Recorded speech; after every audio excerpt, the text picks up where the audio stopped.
Hello friends, Zoe here. So I'm on my way to a cocktail tour with the Roman guy, and I'm super excited because I haven't really done much bar hopping since I've been in Rome, so now I'm gonna know where all the awesome places to go for nightlife are, and I'm really excited to share it with you guys.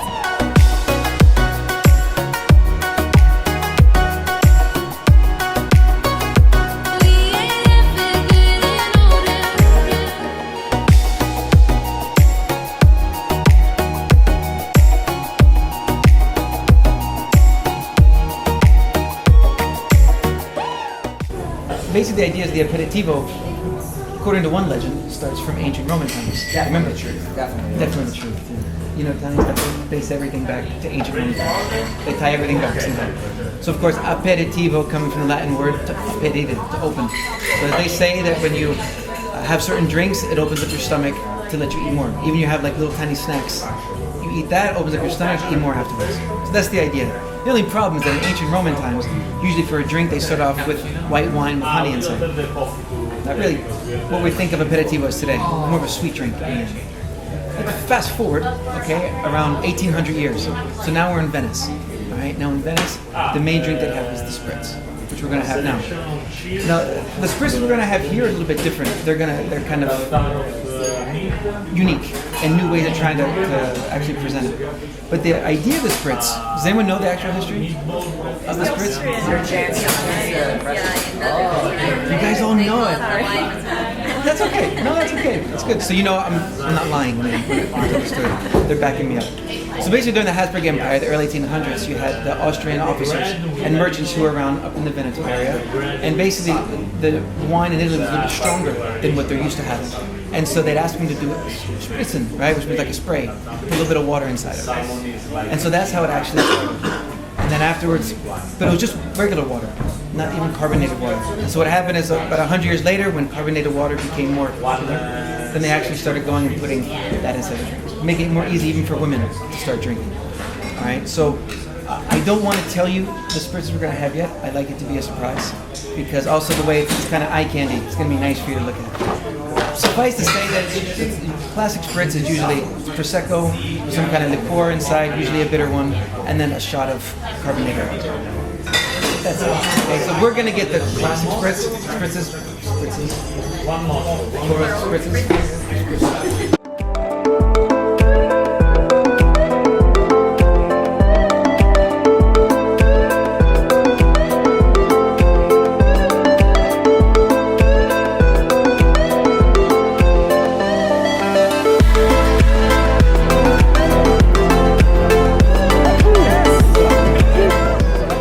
Have you guys had these kind of spritzes before?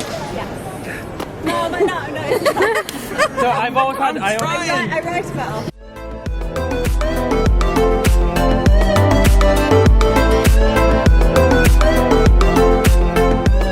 The most fascinating thing about the Pantheon is the fact that as you walk inside, you're going inside a building that's 1,850 years old, unchanged for the most part. You know, you look at the actual architectural phenomenon of it, the size of the dome, the columns, how actually heavy they are, where they came from, all the way from Egypt. But again, you know about that stuff, because you've been on tours, you know the area. So inside, you guys know that Raphael has been buried in there. I like talking about Raphael for a few reasons. First of all, he was a playboy, right? He was kind of the Casanova of the 16th century. He was a party guy. Obviously. Okay, and he obviously had many women in his life. Now, what a lot of people do not know is that buried inside there next to him is his longtime fiancée, Maria Bibbiana. For 6 years, they were engaged. He didn't want to get engaged, but in the end, some of his friends prodded him on. It was the niece of a pope or a cardinal at the time. And so he said, okay, I'll get engaged. Never got married in the end. Okay, so she obviously, imagine this poor woman 6 years waiting to get married to him. It did not happen in the end.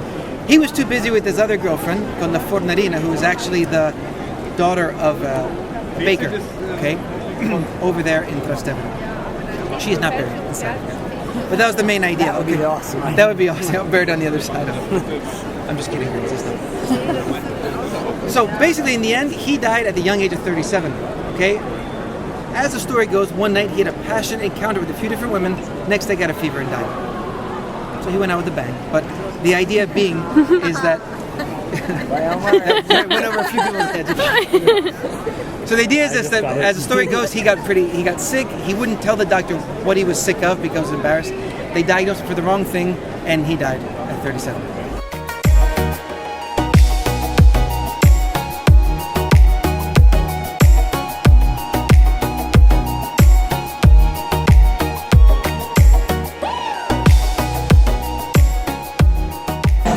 Background history about the area. Of course, it's called PIAZZA del FICO, okay, which actually means fig tree. Now, what's interesting is that the fig tree that you see is not that old. It's been here for around 30 years.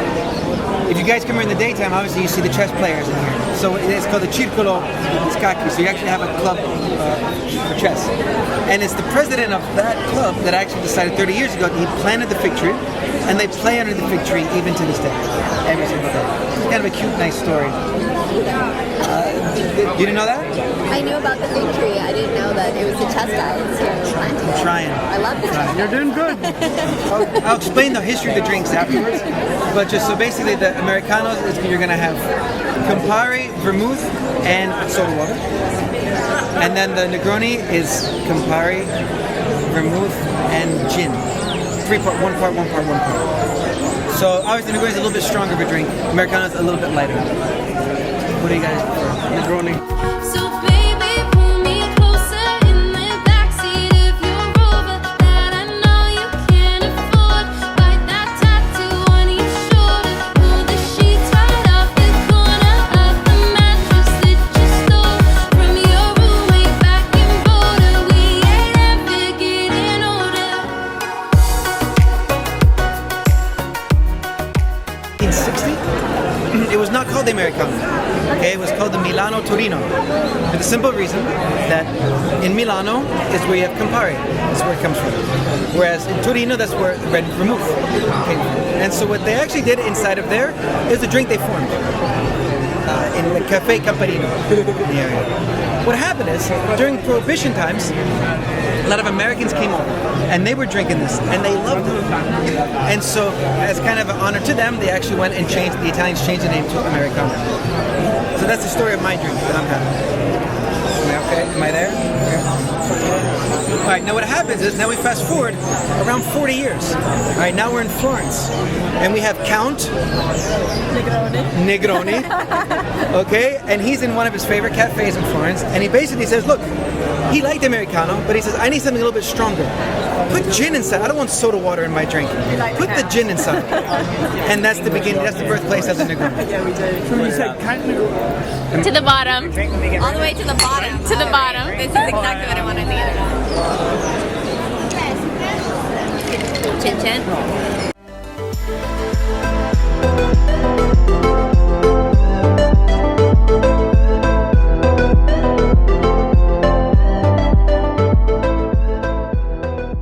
A lot of locals like to come here. So the word FRENI FRIZIONI actually means brakes and Natalie? clutch. And clutches. Because originally it was an actual mechanic shop, converted now into an actual bar. Oh, I didn't know that. So at this place, usually I let everyone have their own cocktails. So this is a very, very cocktail bar. Okay, so you can get any kind of cocktail you want inside. Standard Italian cocktails, as we said, we think everyone's wine in Italy, but over the years, they've kind of cultured this new idea of the drinks. And as we were talking about before, Italians are very much into detail of their cocktails that they actually drink. And so if you watch them make drinks, they're very much into every little piece of detail. And I think over the last 5 years, they've become actually very good at making cocktails, even though a lot of foreigners coming over don't realize this yet.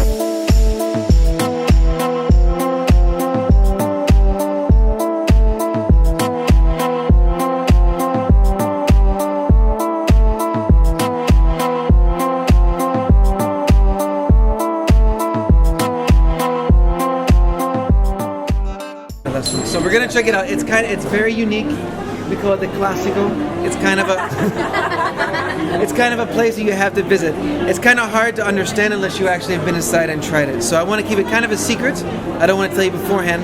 Let's just go and try and enjoy it. Come on inside.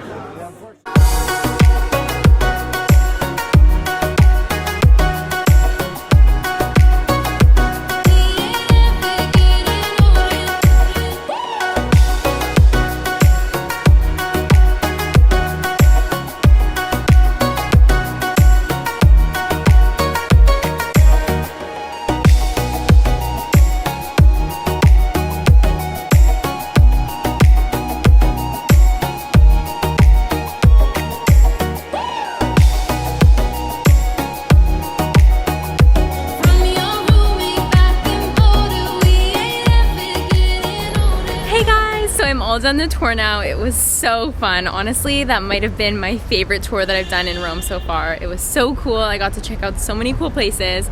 And if any of you guys are in Rome in the next year, let me know, because I definitely want to take you out for a drink, because those were some of the most awesome places I've ever been to in my entire life. So yeah, I am going to meet some more friends now to go out and have some fun. But I hope you guys enjoyed this vlog. I'm sorry if the lighting was a little bit dark. It did get darker as the night progressed, but I hope that there's some great content for you guys and some great shots. I truly had so much fun, and I hope that you enjoyed coming along with me. I'll see you again in my next video, and thanks again to the Roman guy for hooking it up. It was so awesome. Bye!